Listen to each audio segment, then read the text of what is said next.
Magnetism is the force exerted by magnets when they attract or repel each other. Magnetism is caused by the motion of electric charges.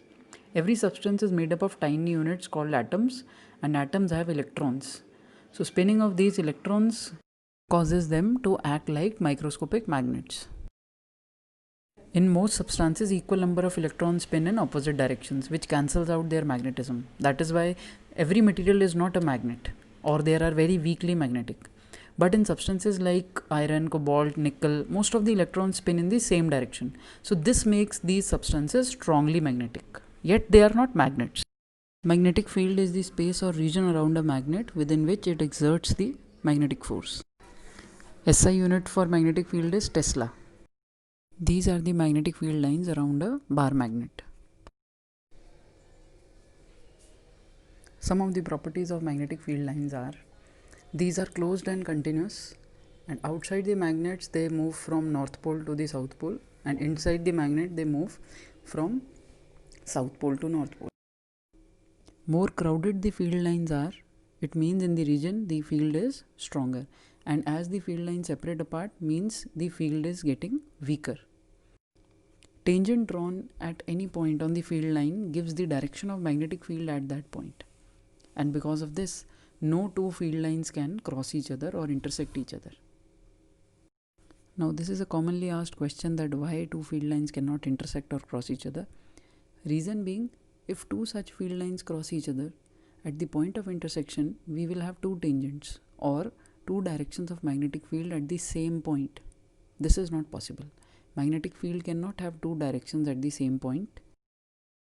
Going back to the cause of magnetism, where we had mentioned that every electron in itself is a tiny magnet due to its spin.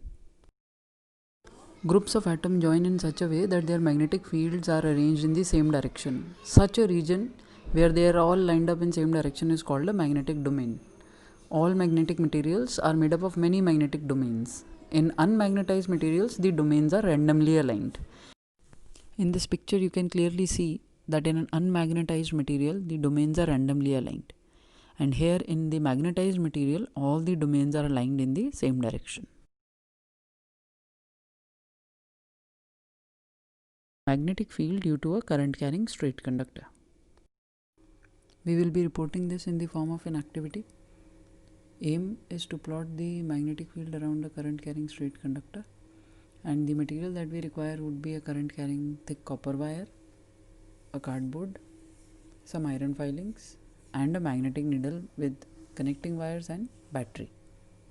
Now the thick copper wire is passed through the cardboard as shown in the diagram and connected to the battery.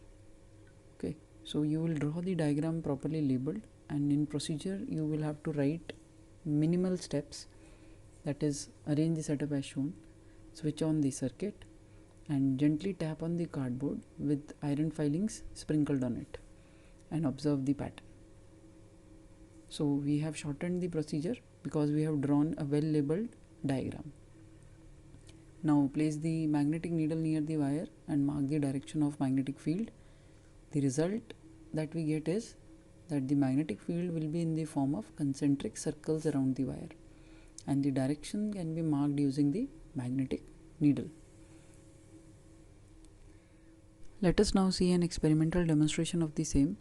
So this is a thick copper wire which is passed through a plastic sheet instead of a cardboard here, and then current will be passed through this wire. Now the plastic sheet is serving as the cardboard in our written activity, and here are the iron filings sprinkled around it. Now when current is switched on and this plastic sheet on which the iron filings have been sprinkled is gently tapped, you will observe that these iron filings are arranging themselves in a particular pattern. As we had drawn in the diagram also, these are concentric circles. You can see as the cardboard is being tapped, they are arranging themselves in concentric circles. Okay, so right hand thumb rule, this is the rule which is used to give the direction of magnetic field around a straight current carrying conductor.